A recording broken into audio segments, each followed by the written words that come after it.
예수님께서 오시기 전 약 400년 전에 이스라엘의 상황을 말라기 선지자를 통해서 살펴보았습니다. 그때 하나님께서 이스라엘 백성들에게 말씀하신 핵심적인 내용은 이것이었습니다. 만일 내가 아버지라면 어디에 나의 영예가 있느냐? 이스라엘 백성들에게 말씀하셨습니다. 내가 너희의 주인이라면, 너희의 메스터라면 나를 향한 너희의 존경은 어디 있는 것이냐?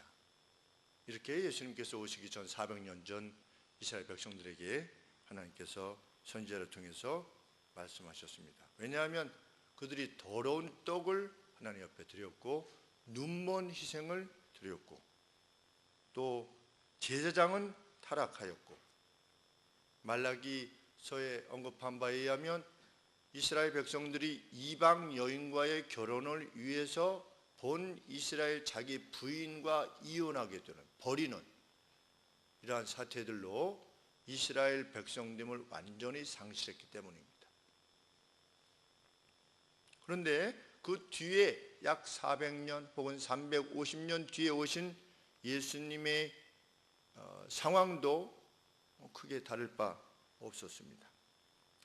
우리 6장 46절에 보시면 너희는 나를 불러 주여 주여 하면서도 어찌하여 나의 말하는 것을 행치 아니하느냐. 이스라엘은 늘 그래왔습니다. 한결같이 그래왔다는 것을 알게 됩니다. 그래서 예수님 뭐라고 말씀하시냐면 47절에 내게 나와 내 말을 듣고 그 말에 근거하여 행하는 자마다 누구와 같은 것을 너희에게 보이리라. 이렇게 말씀하십니다. 달리 말하면 예수님께서는 이스라엘 백성들이 예수님 앞에 나와서 예수님의 말씀을 듣고 그 말씀을 근거로 행동하고자 할 만큼 예수님에게 신뢰를 두기를 원하셨던 것이죠. 그런데 이스라엘 백성들이 그렇지 않았던 것입니다. 그런데 예수님 뭐라고 말씀하시냐면 그렇게 나를 신뢰하지 않는 사람은 모래 위에 집을 짓는 자와 같이 열심히 그 무엇을 위하여 수고할 것이지만 늘상의 예배가 있고 전통을 준수할 것이지만 마치 모래 위에 지은 집과 같이 그 무너짐이 심하게 될 것이다. 이렇게 경고하셨습니다. 그만큼 이스라엘 백성들이 하나님의 백성임에도 불구하고 본질을 떠난 것이었다는 거죠. 그런데 바로 그러한 시기에 성경은 예수님을 놀라게 한 믿음의 소유자가 있었다. 그것을 밝히고 있는 것입니다. 예수님은 이 믿음의 소유자로 인해서 놀라워하실 만큼 말불했다고 그러셨거든요. 그냥 이 정도가 아니라 뭐 이렇게 하셨다는 거예요. 예수님이 우와 이렇게 그만큼 기뻐하셨다는 겁니다. 그 인물에 대해서 소개합니다. 달리 말하면 하나님이 기대하시는 신앙은, 예수님이 기대하시는 신앙은 이런 것이다 라고 하는 것을 우리 누가복음뿐만 아니라 마태복음에도 똑같이 기록으로 남겨서 설명하고 있습니다. 이 백부장은 이스라엘 사람이 아니었습니다. 로마로부터 이스라엘을 다스리기 위해서 파송된 로마의 장교였습니다. 그는 어디를 다스리고 있었냐면 7장 1절에 보시면 가버나움이라고 하는 것을 다스리고 있었는데 이 가버나움은 예루살렘으로부터 북동쪽, 거의 북쪽으로 약 130km 떨어져 있습니다. 그러니까 아주 성전으로부터 멀리 있는 것이죠.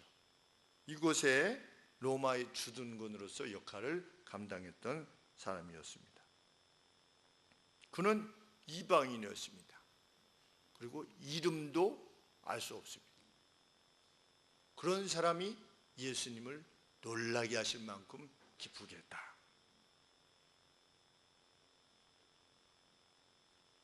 말씀을 이렇게 시작합니다. 어떤 백부장의 사랑하는 종이 병들어 죽게 되었다. 벌써 첫 소절부터 깊은 감동이 옵니다.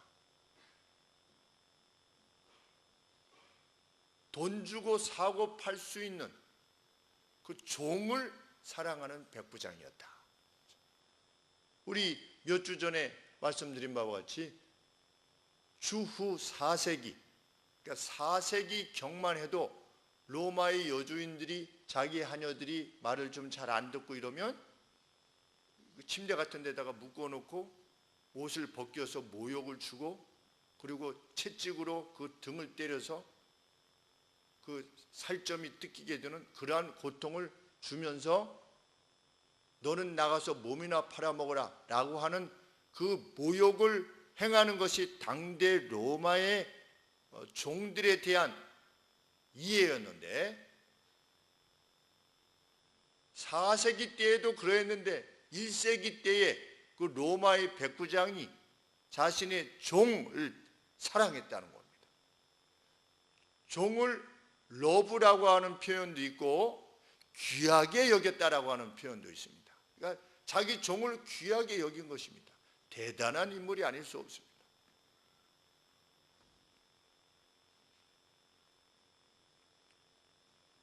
제가 이름을 잘 오래전 책에서 본 것이라 잘 기억은 나지 않지만,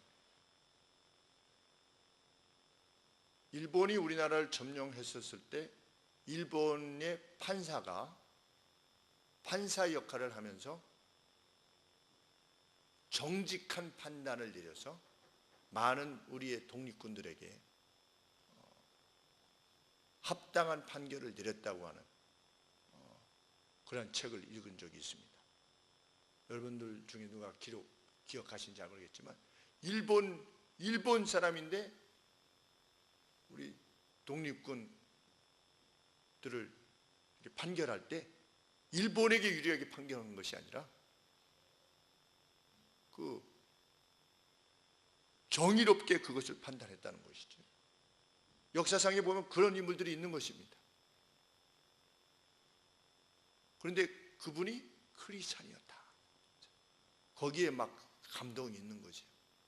크리스찬은 자신의 나라의 법이 아니라 정의에 의해서, 성경이 말하는 공의에 의해서 판결을 내리는 것이죠. 그래서 일본 우익들에게 굉장한 비난을 받고 위협도 받고 했던 인물에 대한 책을 본 적이 있는데, 마치 이 백부장이 그런 인물이었던 것이지. 이스라엘에 와서 우리는 이것을 보면 먼저 생각해 보게 되는 것 중에 하나도, 상황이 우리를 죄악 가운데 이끄는가? 그것이 아니라 우리 그리스도인들은 어떠한 상황 가운데서도 용감할 수 있음을 배우는 거죠. 너희는 그것이 너희의 손 안에 있는 한 모든 사람과 평화하라 하시는 말씀 그대로.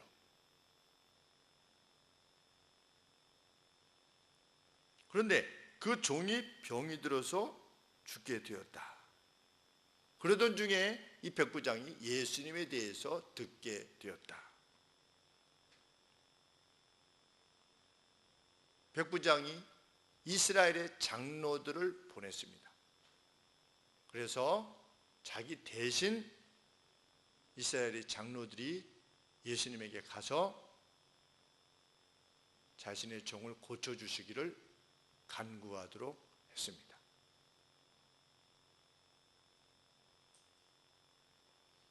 왜 본인이 직접 가지 않고 장로들을 보냈는가?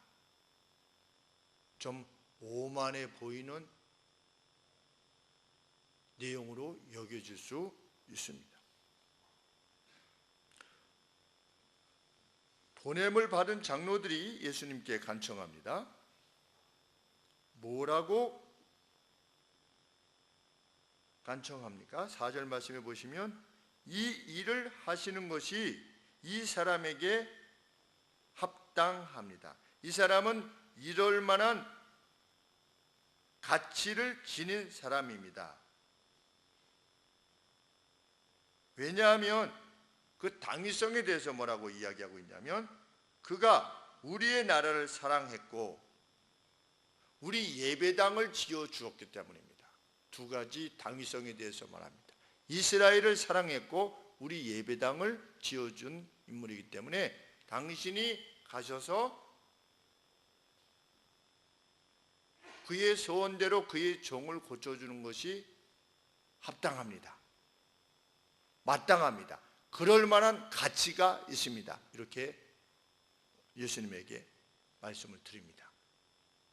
그랬을 때 예수님이 백부장의 집을 향해서 가는 거지요. 가고 계시는데 두 번째 일행들을 만나게 됩니다. 백부장의 집에 거의 멀지 않은 때 거의 다 오셨나 봐요. 거의 다 오셨는데 백부장의 친구들의 일행을 만나게 되었습니다. 이 친구들 역시 백부장이 보낸 사람들입니다. 그런데 그 친구들이 와서 뭐라고 말하는 것입니까? 6절 말씀에 백부장이 벗들을 보내어 가로되 주여 더 이상 수고하시지 마옵소서.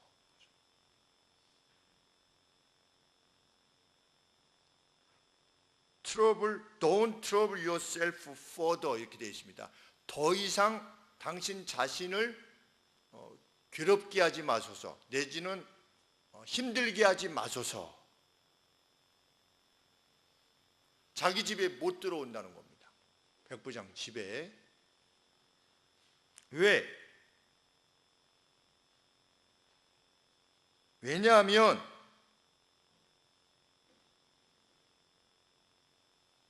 나는 당신께서 나의 지붕 밑으로 들어오시기에 합당치 아니하기 때문입니다. 이렇게 말하고 있습니다.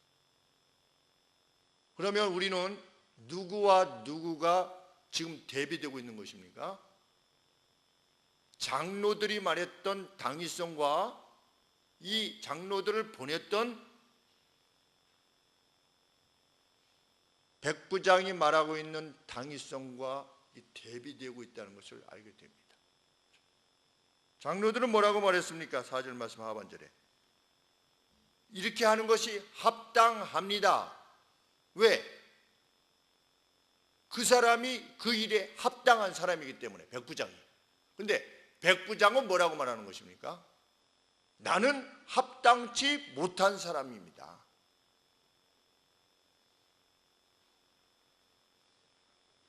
당신과 나의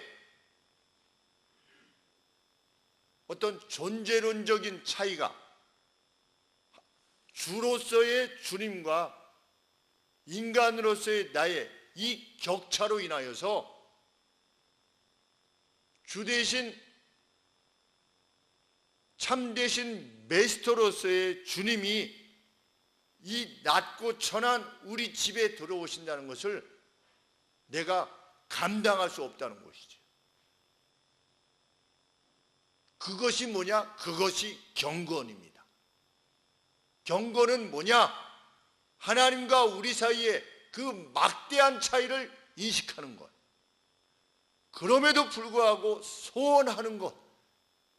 그것이 경건입니다. 하나님과 우리 사이를 막역하게 여기는 것, 그거 경건이 아닌 것이지.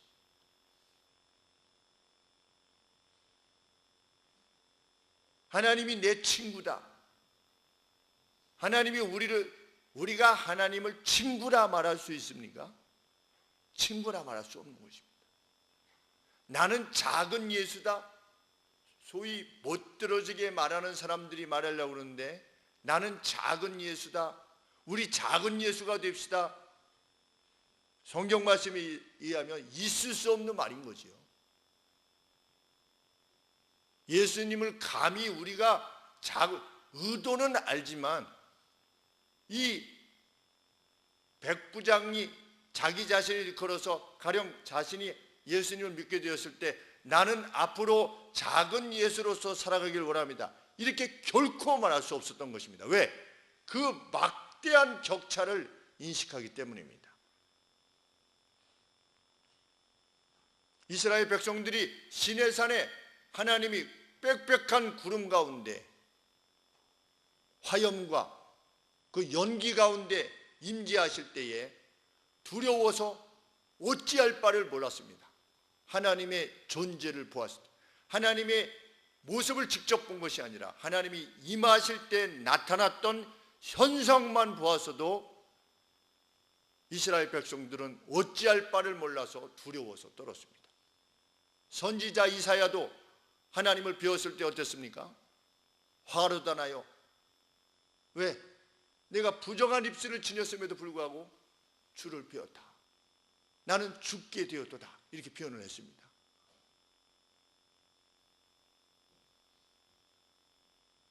베드로가 자신 옆에 바로 계신 분이 신적인 존재라는 것을 인식했을 때 베드로의 반응은 무엇이었습니까?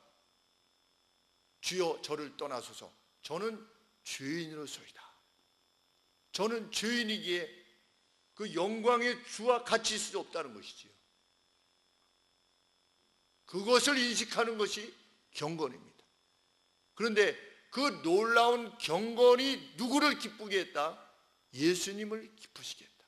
나를 이렇게 높여주는구나가 아니라 그것이 실제이기 때문에 그 실제를 인식한 사람만이 하나님의 사람으로 살 수 있으니까, 하나님을 그렇게 인식하는 사람만이 하나님이 말씀하신 명령들을 온전히 순종할 것이기에, 그리고 하나님이 누리게 하시는 그 복된 순종을 통해서 누리게 하시는 모든 것들을 누릴 수 있기에 예수님께서 그렇게 기뻐하시는 거죠.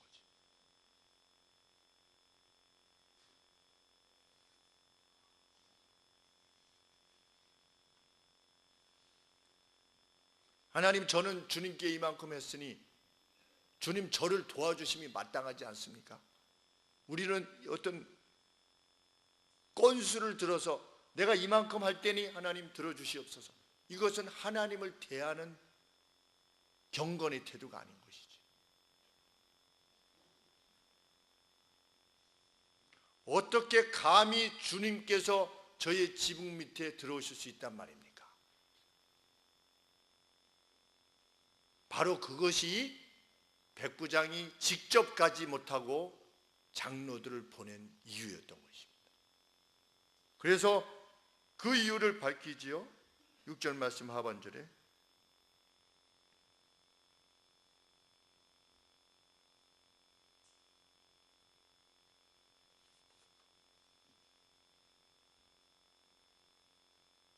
(7절) 말씀에 그러므로 내가 직접 주께 나아가기를 감당치 못할 줄을 알았나이다. 그렇기 때문에 내가 직접 그 영광의 주 앞에 나아갈 수 없었다는 거죠. 그래서 장로들을 보냈다는 것입니다. 그런데 장로들과 함께 오신다는 소식을 듣고 이번에 누굴 보낸 겁니까? 친구를 보낸 겁니다. 그런데 예수님이 멀리 계십니까? 가까이 계십니까? 자기 집 아주 가까이 계신 겁니다. 이제 곧 들어오실 때였습니다. 쇼가 아닌 것이지요. 한 저 정도 오신 것입니다. 이제 막 코너를 돌아서 들어오시면 되는데 결사적으로 막은 겁니다. 왜? 영광의 그 주께서 감히 내가 맞이할 수 없다는 겁니다. 주를. 신앙이란 그것이지요. 우리는 그렇게 하나님을 믿고 섬기는 것입니다. 그것이야말로 하나님을 높이는 것입니다.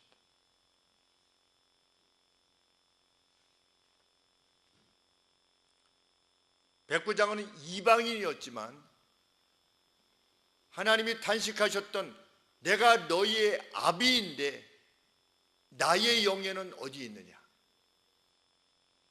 라고 하셨던 그 아비로서의 영예를 누가 지니고 있었느냐? 백부장이 지니고 있었던 거죠.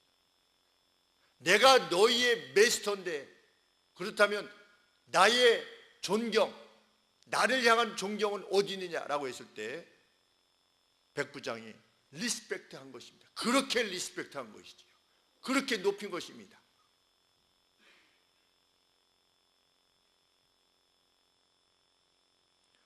우리 전도서 5장 1절에 너는 하나님의 전에 들어갈 때에 너의 걸음들을 조심해라.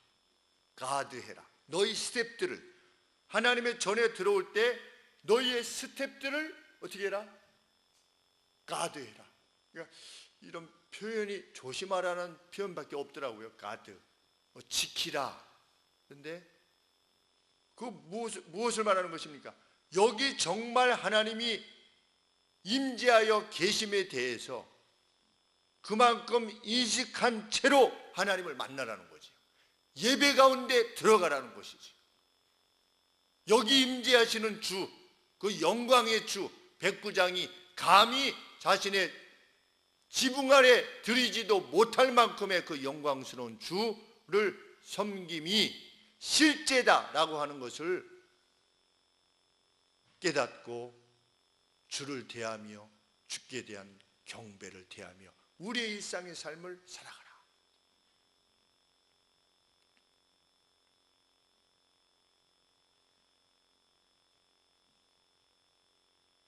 백부장은 친구들을 통해서 주님에게 자신의 믿음을 전합니다. 7절 말씀 하반절에 말씀만 하사 내 하인을 낫게 하소서. 우리 주께서 들어오시지 않는다 할지라도 거기 계셔도 우리 주님은 말씀만 하셔도 낫게 될 것이라는 것을 저는 믿습니다. 그것이 믿음인 거지.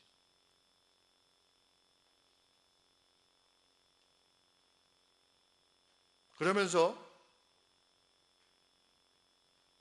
마치 자신의 믿음이 이러한 것이라, 주님의 능력이 이러한 것이다 라고 하는 것을 이렇게 말씀하십니다.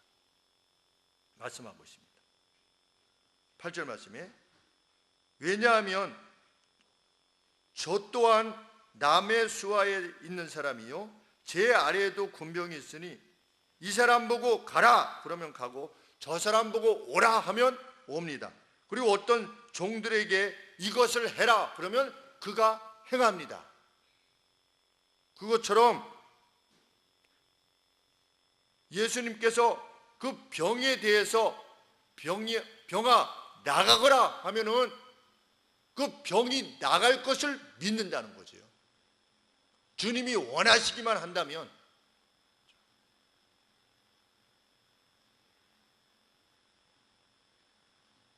백부장의 이 같은 믿음의 고백을 들었을 때 주님은 놀라움을 금하지 못하시는 것입니다.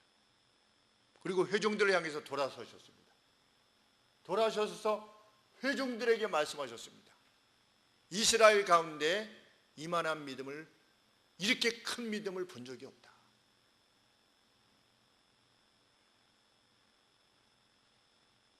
제가 우리 아동부 설교할 때 그렇게 우리 아동들에게 비견한 예를 들었습니다. 우리들 가운데는 모태신앙이 있다. 어머니 뱃속에 있었을 때 엄마가 벌써 예수님을 믿는 사람들이 있다. 그리고 현성이, 현우, 명원이 같은 경우는 엄마가 믿지 않는다. 그런데 어렸을 때부터 믿음의 가정에서 태어난 너희들이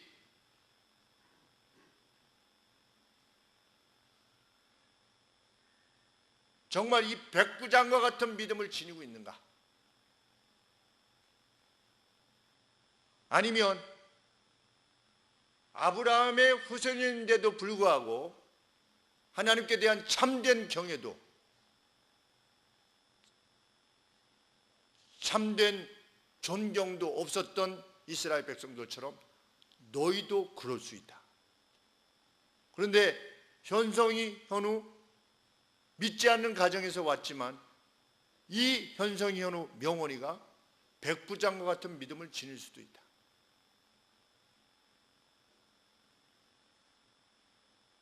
과연 어떠한 믿음을 지니고 있는가에 대해서 진지하게 고민할 것을 우리들의 자녀들에게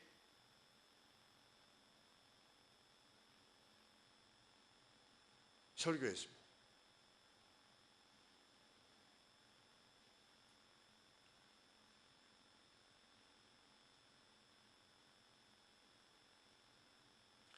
성경은 10절 말씀에 보내었던 사람들이 집으로 돌아가 보매 종이 이미 강건하여 주더라. 예수님이 말씀을 하셨다는 게 없어요.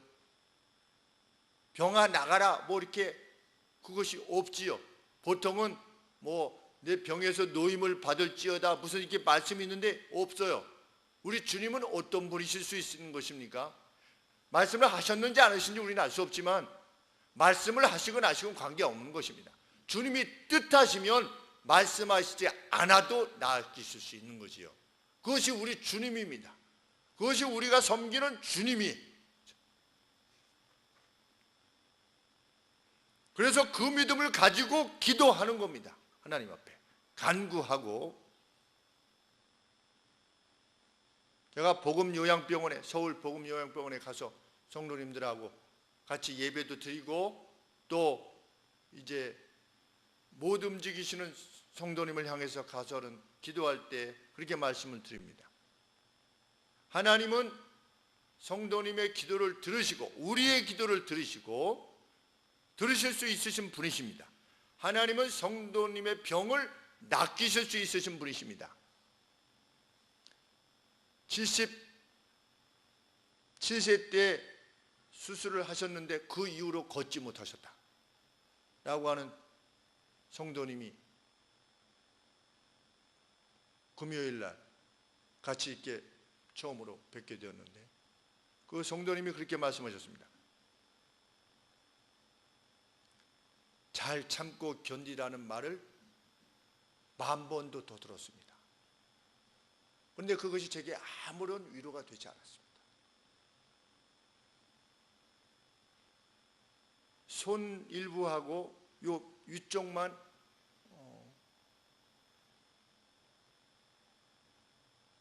통증이 없고 나머지 온몸에 통증이 있습니다. 24시간. 처음 들어올 때 2시간마다 한 번씩 몸을 움직여 주기로 계약을 하고 약속을 하고 들어왔는데 1시간에 한 번씩 돌려주어도 24시간 통증이 계속되어주고 있습니다.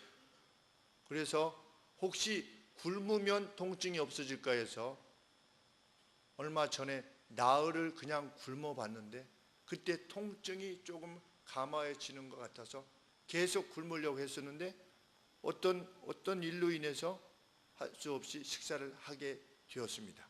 그런데 이제 통증이 넘어지면서 다시 한번 제가 먹는 것을 한번 끊어보려고 합니다. 이런 말씀을 하시는 거예요. 80세신데. 그분 앞에 제가 뭐라고 말을 할 수 있겠습니까? 그렇지. 그러나 그분 앞에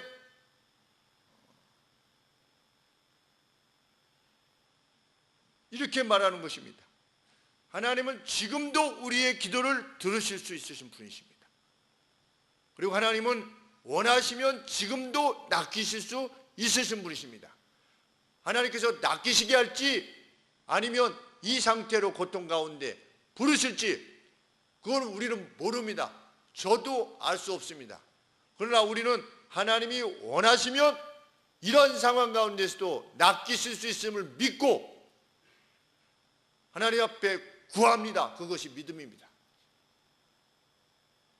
그리 아니하실지라도 우리는 하나님의 살아계심을 믿지만 그럼에도 불구하고 나를 낚이시지 않는다 할지라도 하나님은 낚이실 수 있음을 우리는 믿습니다.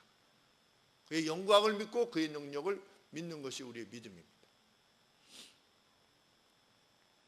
왜냐하면 과거에 우리 할머니 때, 할머니의 앞에 때, 아버지 때 하나님께서 기도 가운데 이적적으로 낚여주신 그 능력을 보여주셨기에 마치 히브리서의 말씀과 같이 어떤 이들에게는 사자 입을 봉하는 능력을 보여주시기도 하고 또 어떤 이들에게는 톱에 켜서 둘로 갈라져 죽게 되는 순교도 허락하시는 분이 하나님이시다. 우리는 둘 다를 믿는 것이다.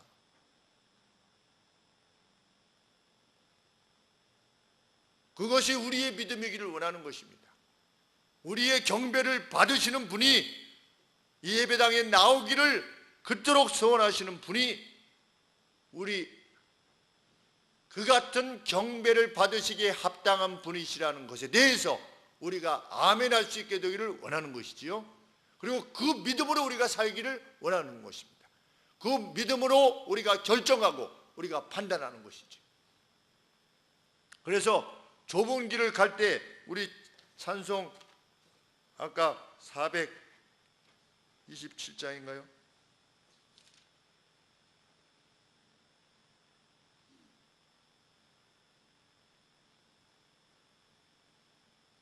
나와 동행하시고 모든 염려하시니 나는 숲의 새와 같이 기쁘다. 왜? 나와 동행하시고 또 내가 선한 결정을 내리기 위해서 어떤 위험한 결정들까지 내렸을 때 이것이 잘못되면 어떻게 될 수 있을 것인가에 대해서 모든 염려를 우리 주께서 아시기에 나는 좁은 길의 결정을 내리면서도 숲의 새와 같이 기쁘다. 내가 기쁜 마음으로 그 힘들고 위험한 주의 뜻을 행함은 주의 영이 함께 하시기 때문이다.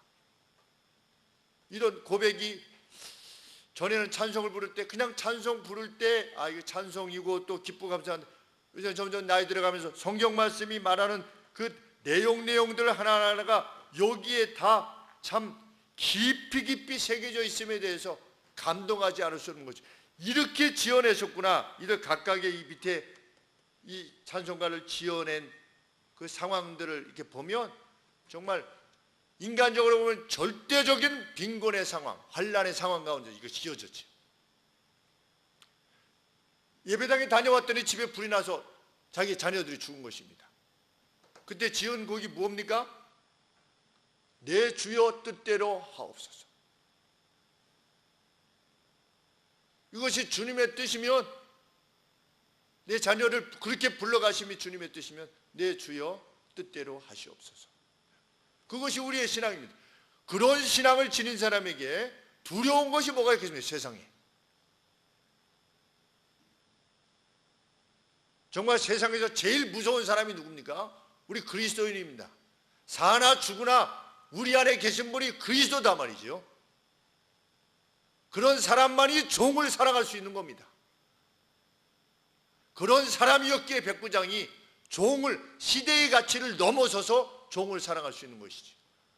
우리 조덕삼 장로님처럼 자기의 종이 교회의 장로가 되었을 때, 피택이 되었을 때 자기는 안 되고 종이 되었을 때 그것을 함께 기뻐할 수 있는 것이죠. 시대의 가치를 넘어선 그러한 결정을 내릴 수 있게 되는 것입니다.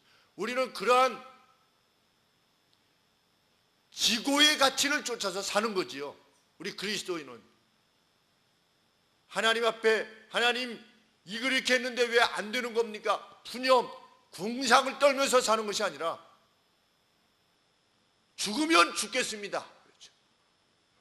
주님이 원하시면 그 일을 행하겠습니다.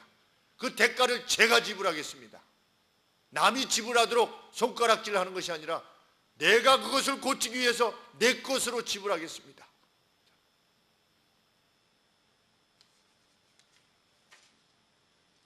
백부장은 주님께 감히 나아가지 못했습니다. 우리 주님 앞에 나올 때 정말 두려움과 떨림으로 나오는 것이죠. 감히 주 앞에 나오는 것입니다. 창조주 앞에서의 자신의 무가치함을 인식하는 사람만이 그 사람이 참 경건의 사람입니다. 그 무가치함에도 불구하고 나를 하나님의 자녀로 불러주신 그 은혜를 높이기 위해서 경배하러 나오는 이들이 하나님을 높이는 사람이죠. 주님을 기쁘시게 하는 사람입니다. 오늘 이 시대에 주님은 이 백부장 같은 믿음을 지닌 사람을 찾으시는 겁니다. 사람의 수를 구하는 것이 아니라 이스라엘에 얼마나 많은 사람이 있었겠습니까? 예루살렘에 예수님 당시에 80만 명이 살고 있었습니다. 80만 명 중에 그런 사람이 없었던 거지요. 오늘 우리들 가운데 누가 그런 경배를 하나님 앞에 드릴 것인가? 그것이 우리의 숙제지요.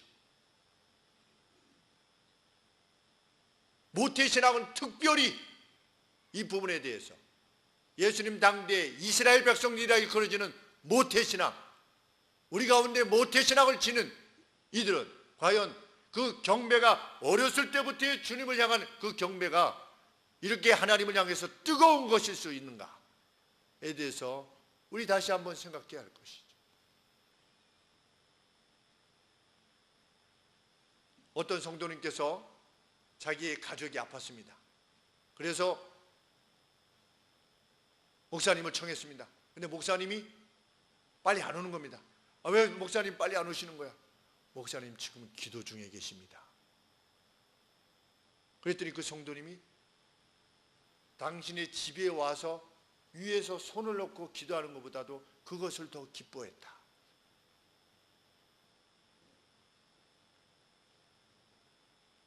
목사님이 우리 가정에 아픈 누구를 위해서 지금 저기서 기도하시는 거예요. 기도하고 계시는 중이다. 하나님을 신뢰해서 기도하고 있는 거니까. 와서 기도할 수 있는 거는 그런 신뢰가 없어도 기도할 수 있는 것은 할 수 있는 겁니다. 우리 저 이탈리아 영화를 보면 마피아가 죽을 때마다 누가 와서 집례를 합니까? 신부가 와서 집례를 하지요. 이렇게 마피아 두목이 죽었는데 와서 이렇게 하는 겁니다. 늘 이탈리아 영화에 보면 그게 나와요. 누가 죽으면 검은색 옷들 다 입고 마피아 부하들이 와서. 우리 그리스도인들이 죽으면 누가 가서 집례합니까? 목사들이 집례합니다. 우리 영화에 아주 기독교를 우습게 보는 영화인들이 지어낸 할렐루야, 전에 무슨 할렐루야라고 하는 영화가 있었죠, 그렇죠? 거기에 무슨 박중훈인가 누군가 이렇게 나와서 하는 거기에 그때 등장하는 목사는 어떤 목사입니까?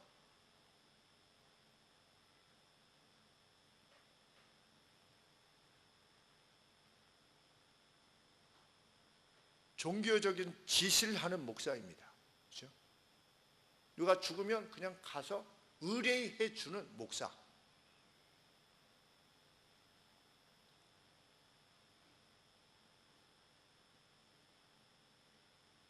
죽은 목사겠지.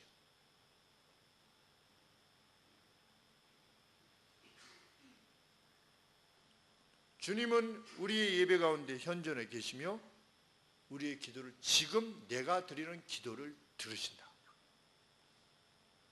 우리 주님은 여기에 계시며 주님이 참으로 말씀하시고자 하시는 바를 말씀 사역자를 통하여 그 입을 통하여 전달하신다. 그것이 우리의 확신일 수 있게 되기를 원하는 것입니다.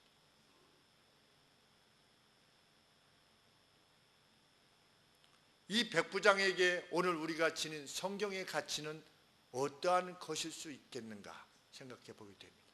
우리의 성경, 우리 손에 들린 이 성경이, 하나님의 말씀인 이 성경이 백부장에게는 어떤 것이었을까?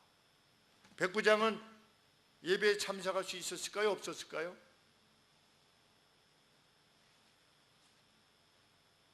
예배 참석 불가죠. 왜? 이방인이니까. 우리 사도행전에만 봐도 고넬료라고 하는 백부장이 있었는데 그 백부장이 베드로를 청했을 때 베드로가 가서 뭐라고 말했습니까? 너희들과 이방인들과 교제하는 것은 불법인 줄 알지만 성령께서 내게 말씀하셨기에 내가 부름을 사양치 않고 이렇게 왔다 너희들에게. 그것을 보면 이 이방인 백부장이 이스라엘 사람들의 예배에 참석할 수 없었다는 것을 알게 됩니다. 시나고그, 그들의 예배당에 들어갈 수 없는 거죠. 왜? 부정한 자니까. 그런데도 그에게 믿음이 있었던 거지요. 거기서 예배드리고 나온 사람을 통해서 하나님에 대해서 배우든지, 아니면 거기서 멀리서 들어가지는 못하고 밖에서 들리는 식의 어떤 것으로 들었든지 우리가 알 수는 없지만 그가 마치 동냥하여 얻은 그 어떤 것으로도 그가 그 믿음을 지니기를 원했던 것입니다. 놀라운 일이 아닐 수 없습니다.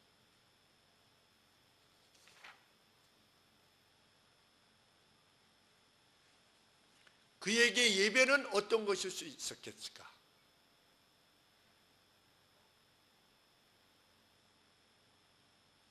그는 가장 말석에 앉아도 행복했을 것입니다.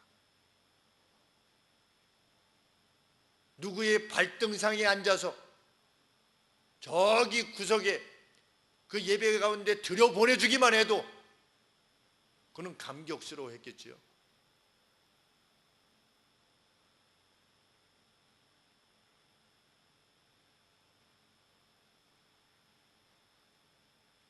음악 콘서트를 방송에서 행할 때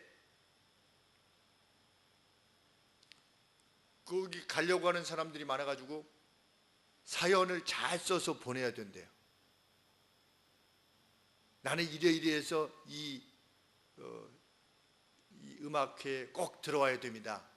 나는 뭐 누구하고 뭐 만난 지 뭐 1000일이 됐는데 이렇게 해서 우리 기쁨으로 여기 들어가고 싶습니다. 이런 사연을 잘 써야지 방청 개개한 사람으로 당첨이 돼가지고 갈 수 있대요. 어떤 그 남자 인도자가 나와서 하는 프로그램인데, 그래서 제가 옆에서 그랬죠.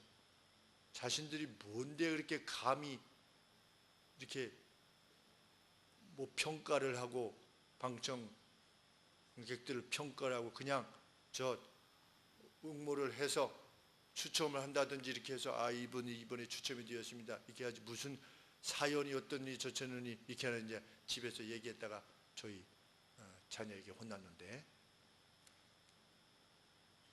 그런데 들어가려고 해도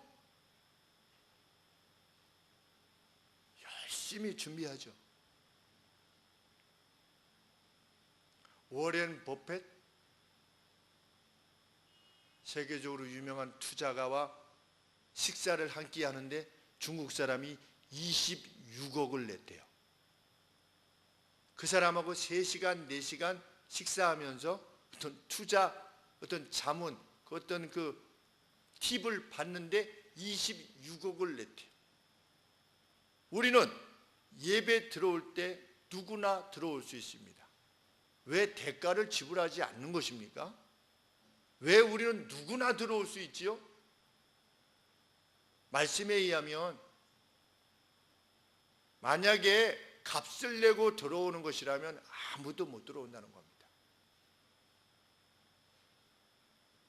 아무도 못 들어오기에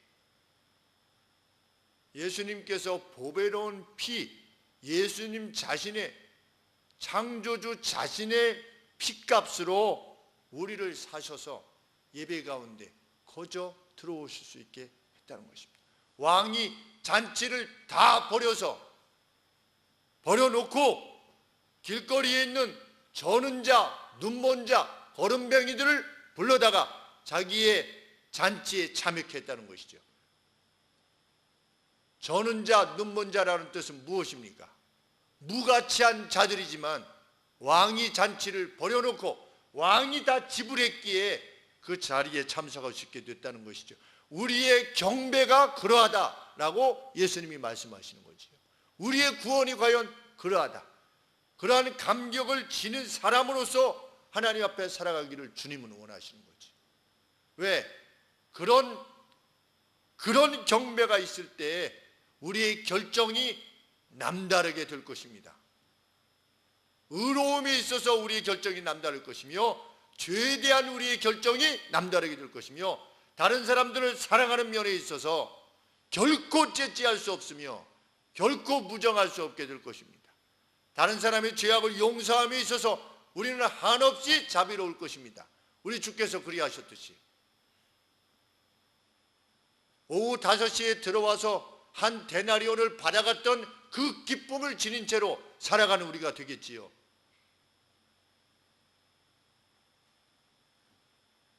주님은 오늘도 우리에게 말씀하십니다. 내가 너희의 주인이라면 나의 영예는 어디 있느냐? 내가 너희의 아버지라면 나를 존경함이 어디 있느냐?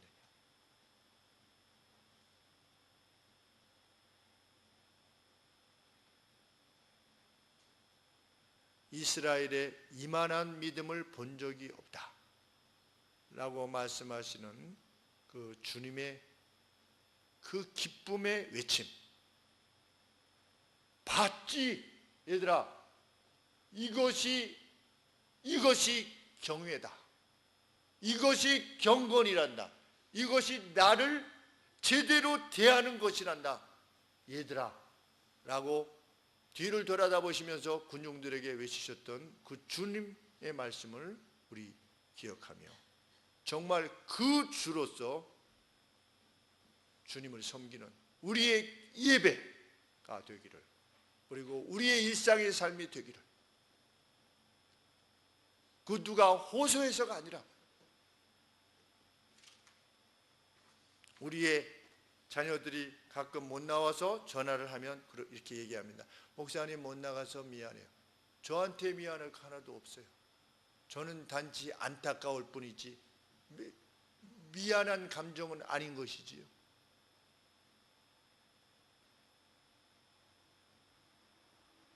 오늘도 우리 아가들이 차를 타고 이제 오게 될 때 늦게 나와서 미안해요. 근데 얘들아, 목사님이 너희들한테 하고 싶은 말이 있는데, 그것은 늦게 나온 것에 대해서, 목사님에 대해서 어떤 그 미안한 감정 때문에 막 스트레스 받고 이러지 말아라. 목사님은 너희들이 이 아침에 일어나서 같이 예배 드릴 수 있는 것만으로도 충분히 감사하고 기쁘다. 내가 너희들 기다려서, 시간이 지나서 기다려서 너희들 데리고 가도 목사님은 기쁘다. 그러나 너희로서는 이것이 일상이 되지 않도록 노력해야 될 거다. 그것을 목사님은 원한다. 왜? 우리 주님은 그토록 경배를 받으시기 원합니다. 우리의 믿음 생활이 그 누구 때문이 아니라 정말 가정에 있을 때 말씀을 대하는 태도, 그리고 경배, 우리 공적 예배, 우리 집사님들 사인하셨죠? 여러분들이 자원하여서 있는 힘을 다해서 하나님께 대한 경배에 참석할 것입니다. 그것은 하나님과 여러분들 사이의 결정입니다. 여러분들이 하나님 앞에서 행한 그 어떤 것들은 다 맹세입니다. 하나님의 이름으로 행했기 때문에. 그래서 여러분들이 그 맹세를 지켜나갈 때, 그 의롭고 선한 약속들을 지켜나갈 때 하나님께서 여러분과 여러분의 자녀들을 천대까지 이르러 복을 주실 것입니다. 이러한 경배가 우리의 매일의 삶 속에 넘쳐나기를 간절히 소원합니다. 기도하겠습니다. 주님, 저희들 주님을 이렇게 높이게 하여 주옵소서.